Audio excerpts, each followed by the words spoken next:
Important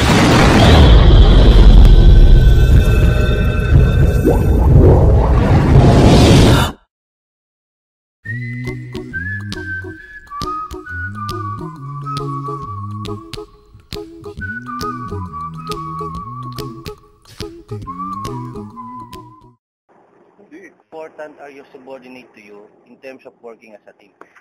For example, ganito yan. Ang achievement ng manager ay nanggagaling sa production ng kanilang mga tao.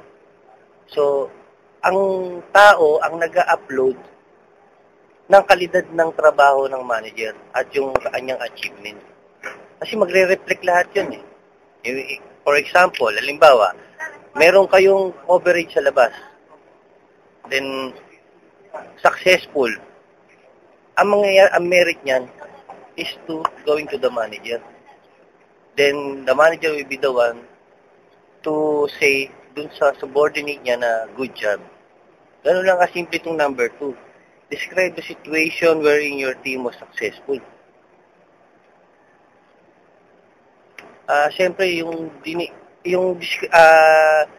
illustration ng team mo as a successful, siyempre magko-comply yan dun mismo sa company. Then the company or the owner will be the one to call the manager, and the manager will give a granted like a merit and plus merit, a position, higher position, additional higher position. If lahat ng mga project niya is magaganda. Ganun lang itong number 3. Do you seek advice every time you encounter problem in the company?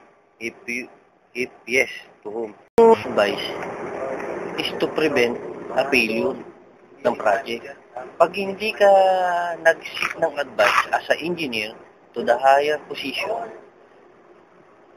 it will turn to you or reflect to you when the project is failure. For example nun, halimbawa, nagtrabaho ka rito, walang isang setup ng antena. Ngayon, hindi ka naghingi ng advice na paano mas madaling trabahuin. Then later on, ang target na timeline mo is 2 days lang. Installation sa commissioning. Then later on, naging 3 days, di talo na sila kagad sa araw. Then pati hindi na yung time, yung sinasabi nilang budget for 1 day cost nung pag-stay mo sa isang lugar. So kailangan ng advice humihingi ka ng advice every time na may project yung gagawin. Sir, kanino pong advice yung advice na mo doon sa mismong manager. Sa pinaka-higher official mo. Okay? What is the biggest problem you encounter in the world and how did you deal with it? Yung pressure. Lahat, pressure. Pero pag yung pressure, na-overcome yun, once na cool down ka lang. Pag-plan ka, paano mo aatakihin yung trabaho, then later on, makikita mo na wala na yung pressure mo. Kasi ang pressure, pare, ang word sa atin is takot lang sa isip yan. Ngayon, pag na-relieve mo yun, kumbaga, ang sequence mo step by step, diba? For example, like, yung pizza, kakainin mo ba ng isang buo yun? Problem mo, pare. Ma-encounter mo problem. Paano mo gagawin yan? Hatiin mo siya, ikat mo siya ng pinakamaliit na piraso, saka mo siya kainin. Ganon ang problem. Ganon mo ma-overcome yung pressure. Diba? 6. How important is planning to you? Siyempre, ang pagpa-plan mo will be reflected dun sa project. Ngayon, if ever na wala kang plan, there is a possibility of risk. Ang possibility ng risk niyan is more than 50%. Hindi mo siya mapipredict. Pag wala kang plan doon sa mismong project, that is impossible for you to become a successful engineer. Kasi, halimbawa, for example, wala kang kaalam-alam niyan. Yung antena na yan, i-install mo yan. Kung wala kang plan dyan, paano mo siya itatayo, i-assemble, i-tune, then i-commission, hindi mo magagawa yun. Di ba? Ganun kasimple lang. Ngayon sa planning kasi may sinasabi sila na corporate planning, yung buong kumpanya. And meron sila sa engineering planning. Engineering planning, composed lang yan ng manager, supervisor sa planning engineer. Ganun lang kasi. Pero kinoconsolidate nila yung the best solution to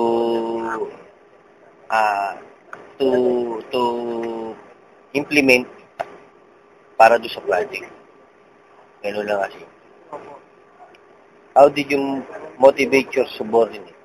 Siyempre, bibigyan yung motivation dun sa subordinate is bigyan mo siya ng magandang example, i-ano mo siya, i-treat mo siya as a one of your best engineer or best among the best engineer. If ever na successful yung project, sabihin mo, good job. Maybe maybe some other day I can give you a merit, maybe a higher position.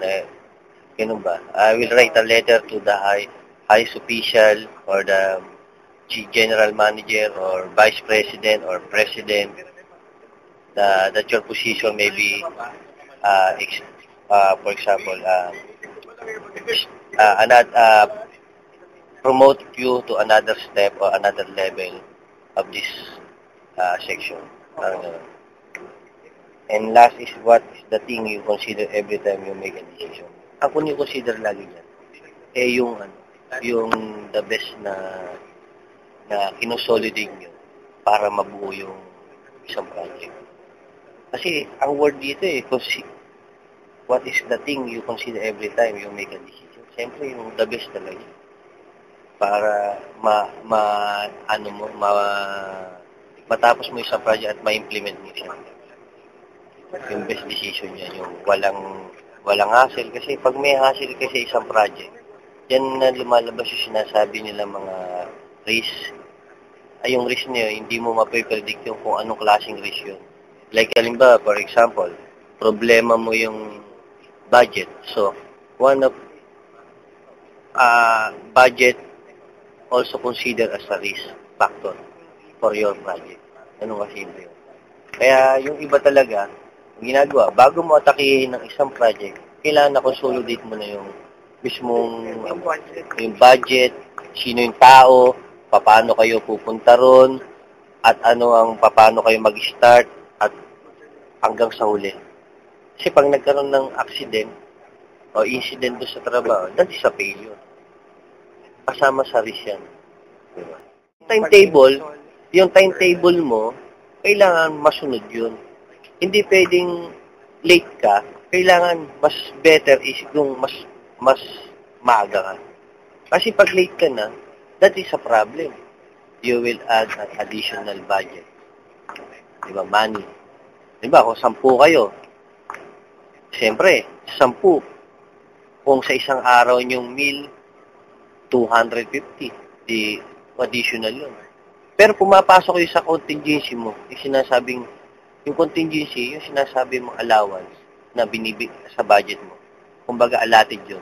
Pero hindi natin pwedeng laging mag-depend sa contingency.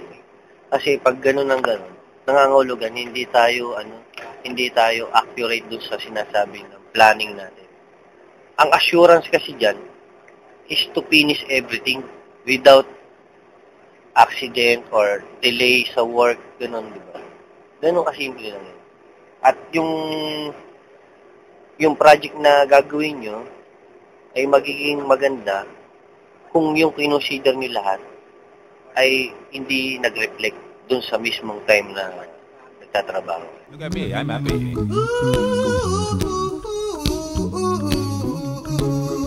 Don't worry. Be happy. Hey, I give you my phone number. When you worry, call me. I make you happy.